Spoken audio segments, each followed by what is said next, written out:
इन्नमल खमरु वल मैसिरु वल अंसाबु वल अज़लामु रिज्सुम मिन अमलिश शैतान फज्तनिबूहु लअल्लकुम तुफ्लिहून। आए मुसलमानों, आज कुल्ली तौर पर अल्लाह ताला ने तुम्हारे ऊपर शराब को, जुए को कुल्ली तौर पर तुम्हारे लिए हराम कर दिया है। आज के बाद शराब का एक कतरा और एक बूंद भी तुम नहीं पी सकते। शराब मुख्तलिफ मरहलों में बंद हुई। शुरू में अल्लाह के रसूल ने, लोगों ने बहुत कहा बंद कर दो, हराम कर दो। आपने कहा नहीं, लोग दिलदादा बने हैं, कैसे माने? नहीं। कोई सहाबी नमाज पढ़ा रहे हैं और नमाज पढ़ाने ही की हालत में शराब के नशे में और कुरान की आयत गलत पढ़ रहे हैं। कुल या अय्युहल काफिरून ला अअबुदु मा तअबुदून की जगह वो पढ़ रहे हैं कुल या अय्युहल काफिरून नहनु नअबुदु मा तअबुदून। आए मोहम्मद सल्लल्लाहु अलैहि वसल्लम कहे तो क्या है काफिरों, ला अअबुदु मा तअबुदून, मैं उन देवी देवताओं की, खुदाओं की पूजा नहीं करता जिनकी तुम करते हो। लेकिन वो सहाबी क्या पढ़ रहे हैं? नहनु नअबुदु मा तअबुदून, मैं भी उनकी पूजा करता हूं जिनकी तुम करते हो, हम भी उनकी इबादत करते हैं जिनकी तुम करते हो। जब सहाबी ने ये पढ़ा, इधर नमाज पढ़ाकर फारिग हुए, उधर मुहम्मदुर रसूलुल्लाह पर कुरान की आयत नाजिल होती है, या अय्युहल्लज़ीना आमनू ला तक़रबुस्सलाह व अंतुम सुकारा। ईमान वालो, तुम नमाज के करीब मत जाओ उस वक्त जब तुम नशे के अंदर हो। जब तुम नशे में हो तो नमाज न पढ़ो। हत्ता तालमू मा तक़ूलून, उस वक्त तक नमाज न पढ़ो जब तक कि तुम अपने मुंह से जो बातें बोल रहे हो वो खुद समझने न लगो। जब तुम मुंह से निकलने वाले जुमलों को समझ ही नहीं पा रहे हो तो नमाज क्यों पढ़ रहे हो? इसीलिए तो तुम कुरान की आयतें ही गलत पढ़ रहे हो। इसलिए अब शराब पीने के बाद नमाज के करीब मत जाना, जब नशे में हो तो नमाज मत पढ़ना, इसलिए कि तुम कुरान की आयतों को बदल दोगे, उल्टी सीधी आयतें पढ़ने लगोगे। हत्ता तालमू मा तक़ूलून, उस वक्त तक नमाज न पढ़ना जब तक कि तुम जो चीज बोल रहे हो उसको समझने न लगो, उसको जानने न लगो। कुरान की इस आयत ने साहबा को झंझोड़ दिया। या अल्लाह, क्या शराब पी और नमाज का वक्त निकल जाए, नशे में मैं आ जाऊं और नमाज का वक्त निकल जाए? क्या ऐसा भी हो सकता है? क्या अब हमारी इतने बुरे? तो आप ये दुआ पढ़ेंगे और नबी का नाम लेंगे, अशहदु अल्ला इलाहा इल्लल्लाह व अशहदु अन्ना मुहम्मदन अब्दुहु व रसूल, मुहम्मदन नबी का नाम लेंगे। इधर आज़ान में अशहदु अन्ना मुहम्मदन रसूलुल्लाह कहेंगे और आज़ान ला इलाहा इल्लल्लाह पे ख़त्म हो जाएगी तो आज़ान के बाद की दुआ में आप मुहम्मदुर रसूलुल्लाह का नाम लेंगे। अल्लाहुम्मा रब्ब हाज़िहि दावति ताम्मा व सलातिल क़ाइमा आती मुहम्मदनिल वसीला, आती मुहम्मदनिल वसीला वल फजीला। मुहम्मदुर रसूलुल्लाह का नाम आप आ रहा है, देख लीजिए आप हर जगह नबी का नाम और इतना ज्यादा नाम लिया जा रहा है कि पूरे विश्व में मुहम्मदुर रसूलुल्लाह से ज्यादा किसी का नाम नहीं लिया जा रहा है। षष्टिम सहस्त्रा नवीतम चकौरम अरुष्मेधु ददमहे। षष्टिम 60, सहस्त्र 1000। मीनिंग देखिए एक एक चीज की।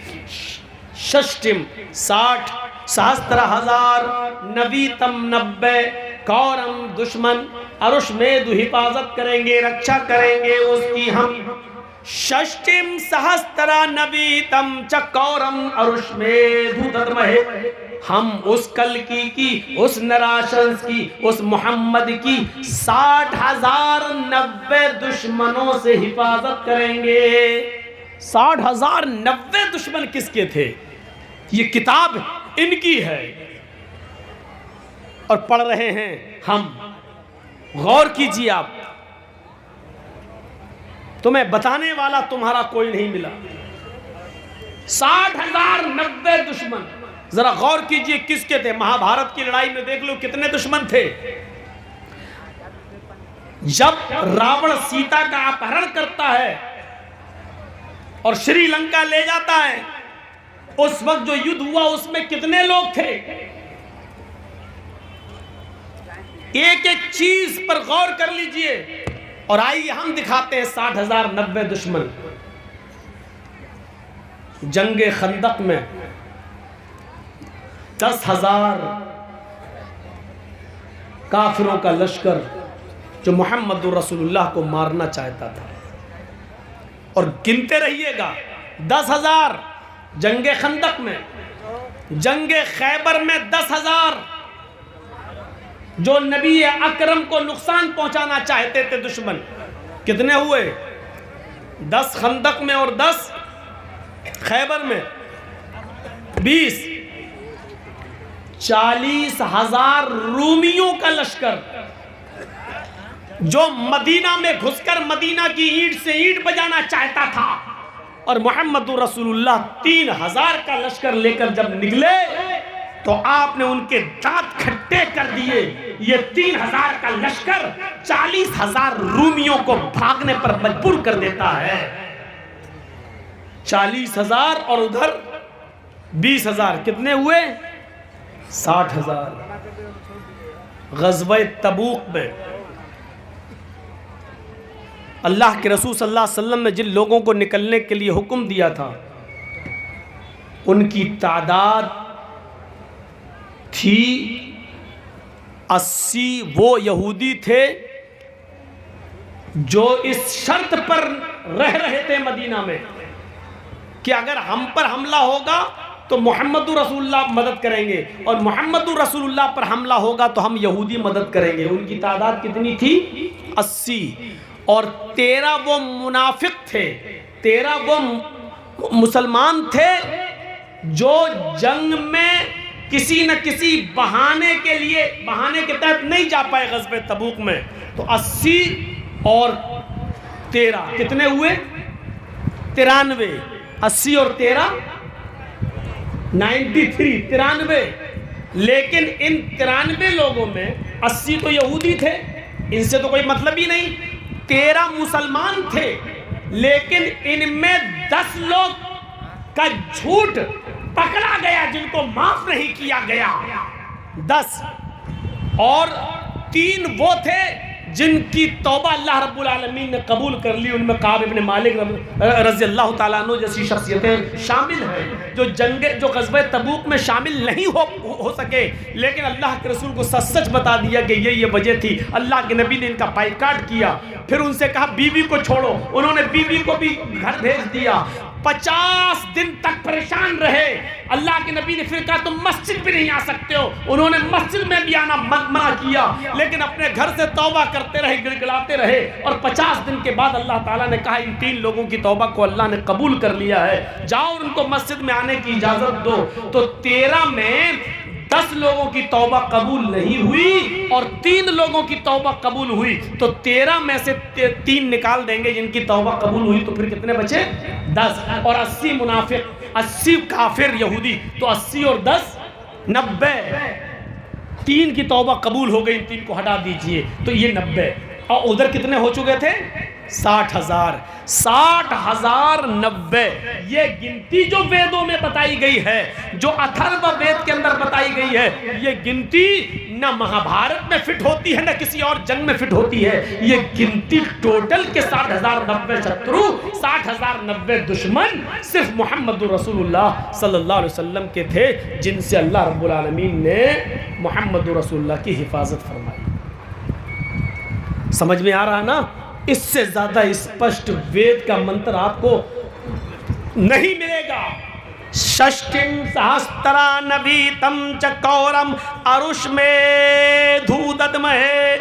हम उस कल्कि को, उस नराशंस को, उस मोहम्मद को, उस अंतिम महर्षि को 60,000 90 शत्रु से, दुश्मनों से हम उसकी हिफाजत करेंगे।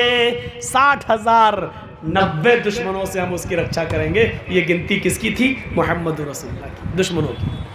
और इसके बाद वाला मंत्र दादश नहीं, इदम जनाव श्रुतनराशंसिस्तश्विष्यते षष्टिम सहस्त्र नवीतम च कौरमर्षमे दूदतमय।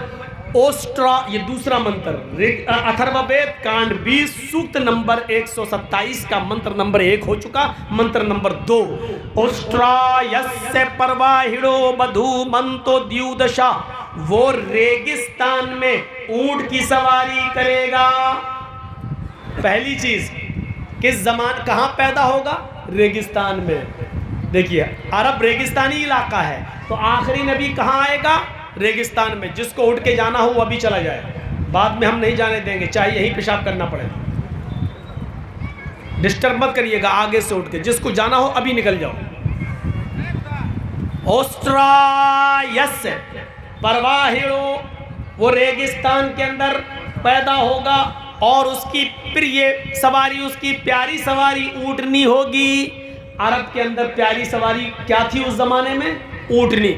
आज के ज़माने में हमारे हिंदू भाई प्रतीक्षा कर रहे हैं कि कल की अवतार आया नहीं, आएगा आएगा। आज के ज़माने में लोग ऊँट पर बैठना ही पसंद नहीं करते हैं। अब तो साइकिल के बाद मोटरसाइकिल और मोटरसाइकिल के बाद 4 व्हीलर और 4 व्हीलर के बाद अब तो फॉर्च्यूनर का ज़माना आ चुका है। अब तो स्टैंडर्ड गाड़ियां चल रही हैं। अब वो पीछे क्या ऊंट वाला जमाना अब लौट कर आएगा? नहीं, रेगिस्तानी इलाके में आएगा, मरुस्थल में, रेगिस्तानी इलाके में, यहाँ अरब जजीरतुल अरब में पैदा होगा और उसकी प्यारी सवारी ऊँटनी होगी। अल्लाह के नबी सल्लल्लाहु अलैहि वसल्लम ऊँटनी पर सफर किया करते थे, ऊँटनी की सवारी भी किया करते थे। आपने खच्चर की भी सवारी की है, आपने गधे की भी सवारी की है, लेकिन सबसे ज्यादा सवारी आपने ऊँटनी की है। यहाँ तक कि जब आपने आखिरी खुतबा दिया, खुतबा हज्जतुल विदा, तो उस मौके पर भी आपके पास एक ऊँटनी थी जिसका नाम कस्बा था। उस कस्बा ऊँटनी पर लगाम कसी गई और उसके ऊपर आपने बैठकर 1,44,000 साहबा के सामने खिताब किया है। आपने खुतबा दिया है, आपने 15-20 मिनट का खुद खिताब किया है हज्जतुल विदा के मौके पर। मेरे भाइयों गौर कीजिए, उस वक्त भी आप ऊँटनी के ऊपर सवार थे और उसी पर बैठकर आपने खुतबा दिया है। उसी पर बैठकर 1,44,000 सहाबा को आपने खिताब फरमाया है। तो ऊँटनी आपकी प्यारी सवारी थी। ओस्ट्रायस्य परवाहिड़ो, वो रेगिस्तानी इलाके में ऊँटनी की सवारी करेगा। आपकी प्यारी सवारी ऊँटनी थी। बधू मंतो द्युदशा, बधू बहू, यहाँ बीवी पत्नी के माना में। उसकी पत्नियों की तादाद संख्या होगी, उसकी कई पत्नियां होंगी, उनकी संख्या होगी द्युदशा। बधू मंतो द्युदशा, द्यु मानी 2 और दशा मानी 10, द्युदशा 2 10, 2 + 10 द्युदशा। उसकी पत्नियों की गिनती होगी, संख्या होगी 2 और 10, कितनी हो गई? 12। मोहम्मदुर रसूलुल्लाह ने 11 औरतों से निकाह किया था। आपकी जिंदगी में आपकी बीवियों की तादाद 11 थी, लेकिन मुक़ौक़िस के बादशाह ने 2 लड़कियां, 2 लौंडियां तोहफे में भेजी थी मोहम्मद रसूलुल्लाह को कि आप इनको ले लीजिए। एक का नाम था सीरीन और एक का नाम था मारिया क़िब्तिया। सीरीन को अल्लाह के नबी ने अपने एक सहाबी हसन इब्न साबित को दे दिया था और मारिया को आपने बतौर लौंडी खुद पसंद कर लिया और आपने अपने पास रख लिया। इस लौंडी से आपका एक बच्चा भी पैदा हुआ जिसका नाम था इब्राहिम, जिसके 18 महीने हो जाने के बाद 1.5 साल की उम्र में जब इब्राहिम का इंतकाल हुआ है मारिया क़िब्तिया के बतन से, आपके पेट से पैदा होने वाले इस बच्चे का, तो उस वक्त नबी अकरम की आंखों में आंसू आ गए और आपने अपने बेटे के सीने पर हाथ रखकर रोते हुए ये जुमले अदा किए थे, इन्नल आयना तदमउ वल क़ल्ब यहज़ुन वला नक़ूलु इल्ला मा यरज़ा रब्बुना।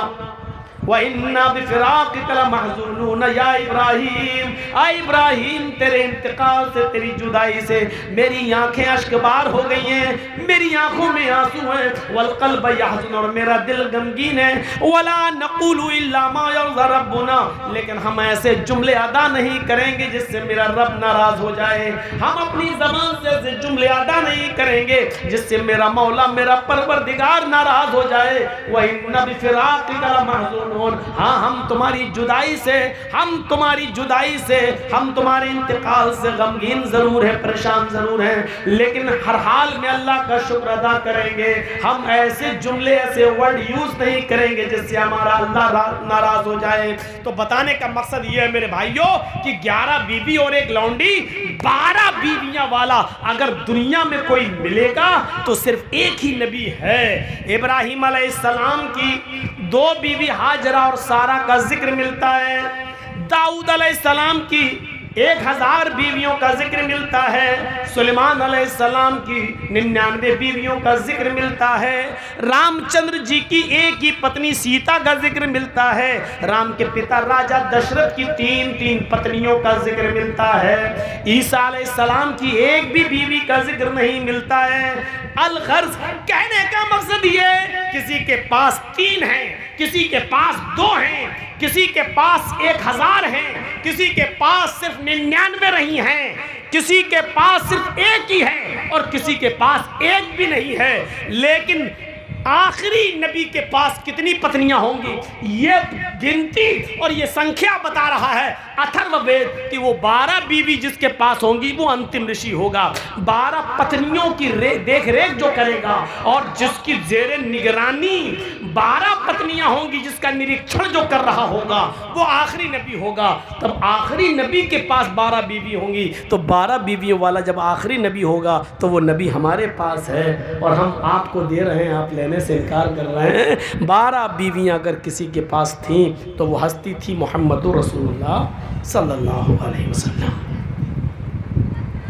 एश एशाए मामहे शतन निष्कान दशस्तरजा। तीसरा मंत्र देखिए, अथर्ववेद के कांड 20 सूक्त 127 का मंत्र नंबर 3।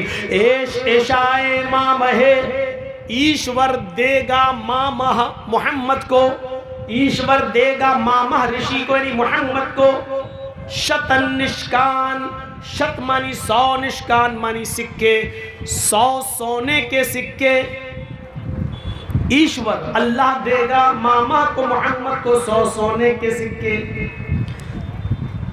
शतन निष्कान दशस्तरजा, 10 दशस्तरजा 10 हार, शतन निष्कान 100 सोने के सिक्के, दशस्तरजा 10 हार।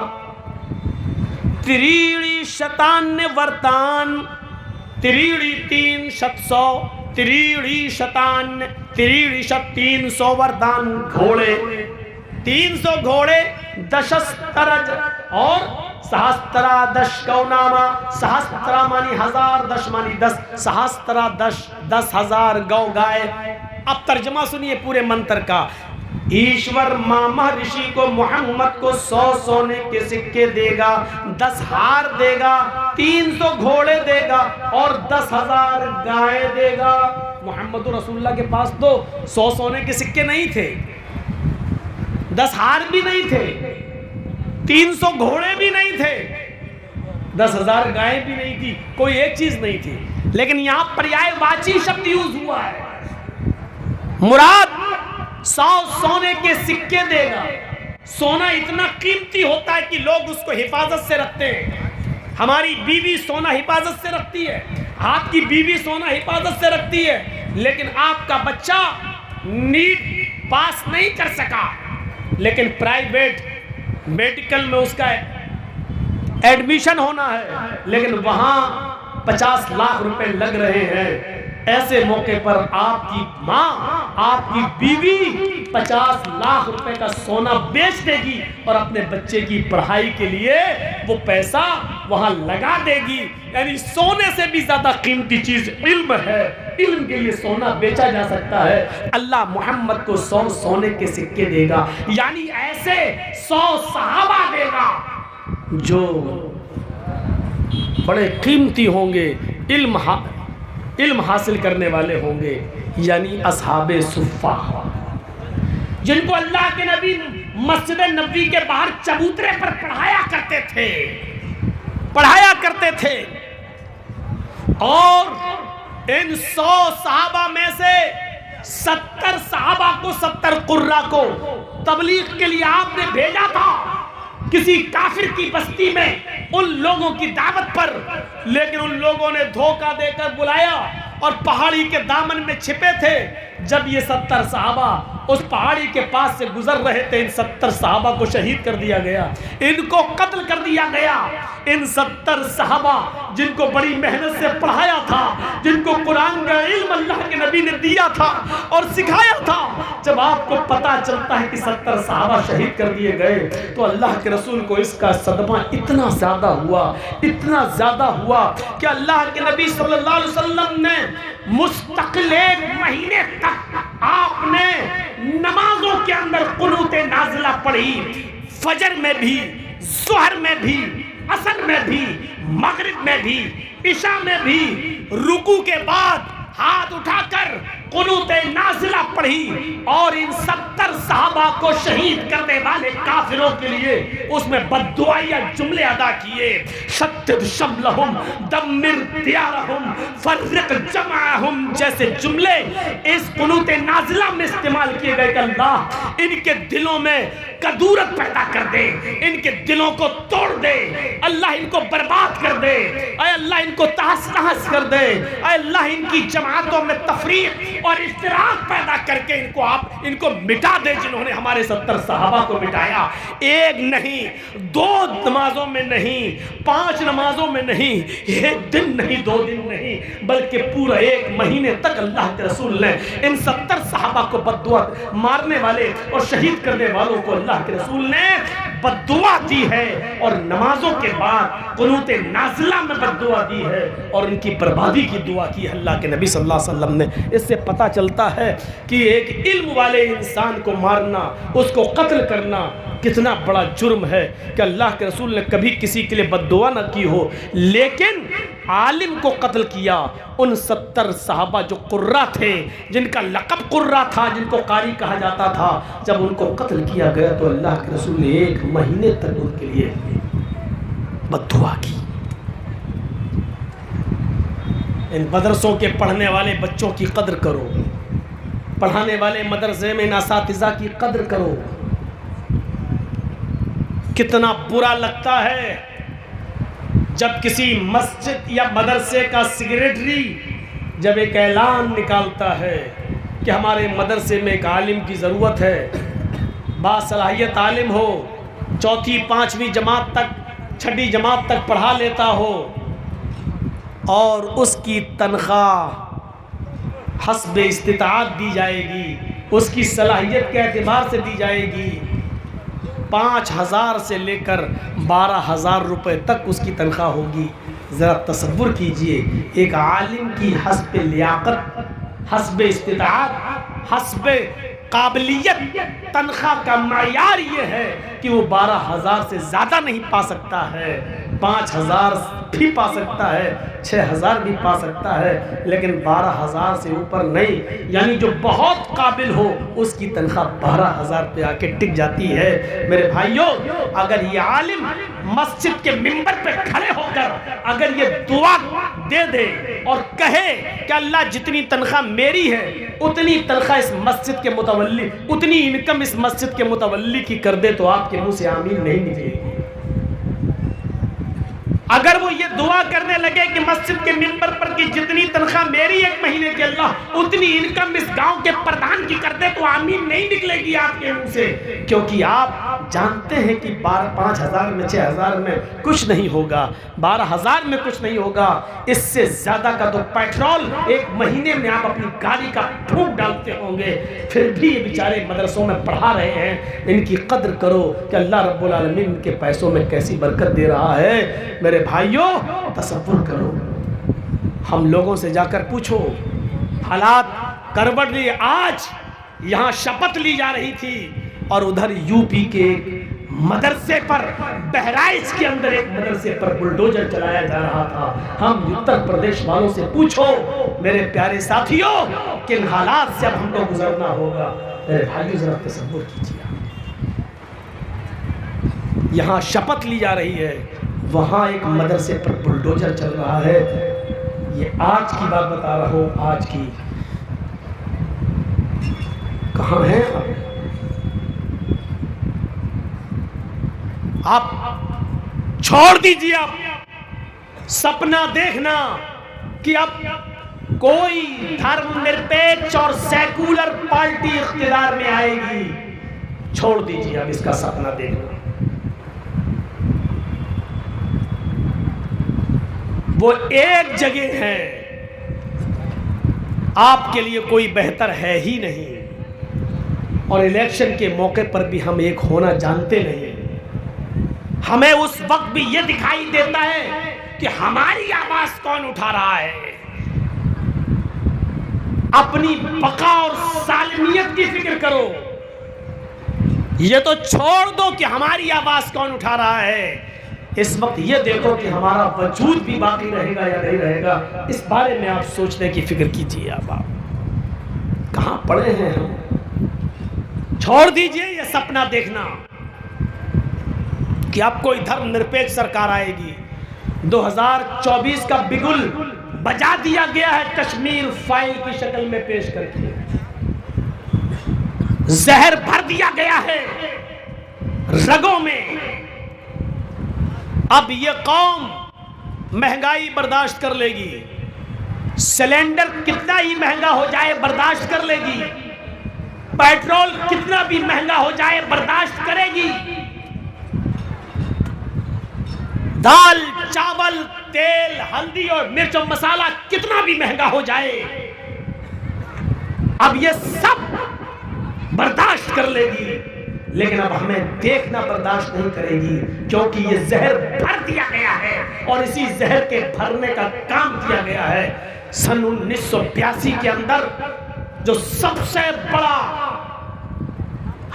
हादसा हुआ था आसाम की सरजमीन पर, और जहां 10,000 मुसलमानों का कत्लेआम हुआ था, उसके ऊपर मूवी नहीं बन सकती है। कोई अग्निहोत्री पैदा नहीं होगा, विवेक अग्निहोत्री की सच्चाई दिखा सके।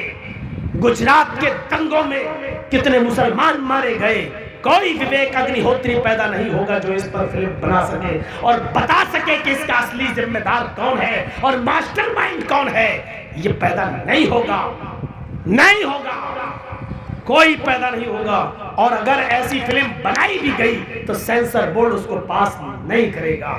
मेरे प्यारे साथियों, ये जहर भर दिया गया है उनकी रगों में, और ये फिल्म पुलिस वालों को फ्री में दिखाई जा रही है। देखो, ताकि वो मुसलमानों के खिलाफ अपना जहन बना लें। और हम अभी इसी में पड़े हैं कि हमारी आवाज़ कौन उठा रहा है, हमारे लिए सबसे अच्छा कौन है, हमारे लिए क्या है, और हम बटेंगे और हमारे बंटवारे का फायदा हम खुद उसके जिम्मेदार हैं। हम खुद उसके जिम्मेदार हैं, चाहे बिहार हो या उत्तर प्रदेश हो, हम खुद उसके जिम्मेदार हैं। ये कड़वी सच्चाई तुम्हें सुनना पड़ेगी, तुम्हें क्या, तुम्हारे बाप को भी सुनना पड़ेगी। कहां चले गए आवाज उठाने वाले जो हमारी आवाज उठाते हैं? आए और धरने पर बैठे। इलेक्शन का जमाना आएगा, 3-4 महीने बैठ के हेलीकॉप्टर पे घूमेंगे, धुआंधार तकरीर करेंगे, जहर उगलेंगे और चले जाएंगे। आज बहराइच में मदरसा तोड़ा गया, आए और बैठे एहतिजाज पे, आए और बैठे धरना दें, तब हम जाने कि हाँ दिल और गुर्दा है तो आपके पास। लेकिन आप ऐसा नहीं करेंगे, हमें मालूम है कि आप ऐसा नहीं करेंगे, क्योंकि आपको मालूम है किसान तो गैर मुस्लिम थे, उनको नहीं छोड़ा गया और उनकी छातियों पर गाड़ी चला दी गई। इधर टोपी वाले अगर हंगामा करेंगे तो वही हाल होगा जो CAA में और NRC में जो एक तरफा गोलियों से भुना गया।